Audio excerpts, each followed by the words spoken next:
Parole de Dieu quotidienne. Comment Satan utilise la science pour corrompre l'homme?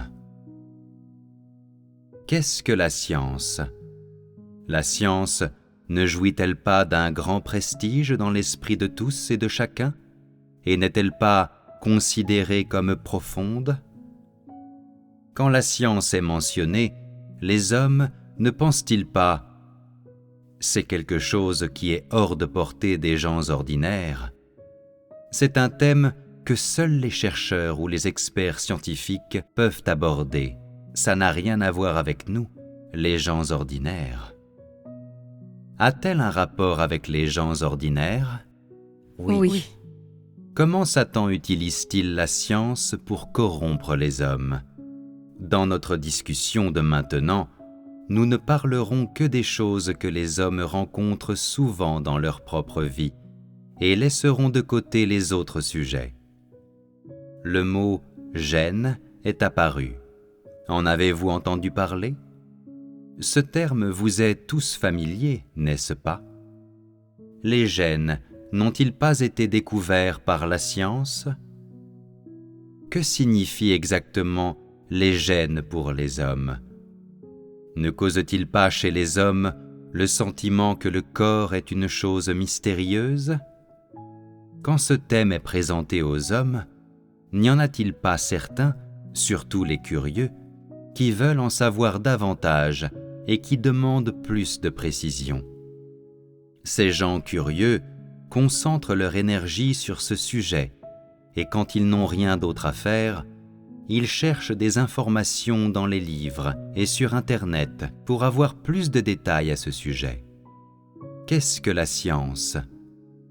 Pour parler franchement, la science, ce sont les pensées et les théories des choses que l'homme est curieux de connaître, des choses qui sont inconnues et que Dieu ne lui a pas dites. La science, ce sont les pensées et les théories des mystères que l'homme veut explorer. Quelle est l'étendue de la science? Tu pourrais dire qu'elle est plutôt large. L'homme creuse et étudie tout ce qui l'intéresse. La science implique de faire des recherches sur les détails et les lois de ces choses, et puis de présenter des théories plausibles qui incitent tout le monde à penser « ces scientifiques sont vraiment formidables. Leur savoir est tellement grand. Il suffit pour comprendre ces choses. » Les gens ont tant d'admiration pour les scientifiques, n'est-ce pas? Les hommes qui font de la recherche en sciences, quel genre de point de vue ont-ils? Ne veulent-ils pas explorer l'univers, faire de la recherche sur les choses mystérieuses dans leur centre d'intérêt? Quel est le résultat final de cela? Dans certaines sciences, les savants tirent leurs conclusions à partir de conjectures, et dans d'autres, ils se fient à l'expérience humaine pour tirer des conclusions. Dans d'autres domaines scientifiques encore, ils arrivent à leurs conclusions en se fondant sur des observations historiques et contextuelles. N'est-ce pas vrai? Alors, que fait la science pour les hommes? Ce que la science fait, c'est simplement de permettre aux hommes de voir les objets du monde physique et de satisfaire la curiosité de l'homme. Mais elle ne peut permettre à l'homme de voir les lois par lesquelles Dieu domine sur toute chose. L'homme semble trouver des réponses dans la science, mais ces réponses sont déconcertantes et n'apportent qu'une satisfaction temporaire, une satisfaction qui ne sert qu'à enfermer le cœur de l'homme dans le monde matériel. L'homme a l'impression qu'il a déjà reçu les réponses dans la science, donc, devant tout problème qui se pose, il se sert de ses points de vue scientifiques comme fondement pour démontrer et accepter le problème en question. La science en vient à posséder et à séduire le cœur de l'homme au point que l'esprit de l'homme n'est plus enclin à connaître Dieu, à adorer Dieu, à croire que toutes choses viennent de Dieu et que l'homme devrait se tourner vers lui pour obtenir des réponses.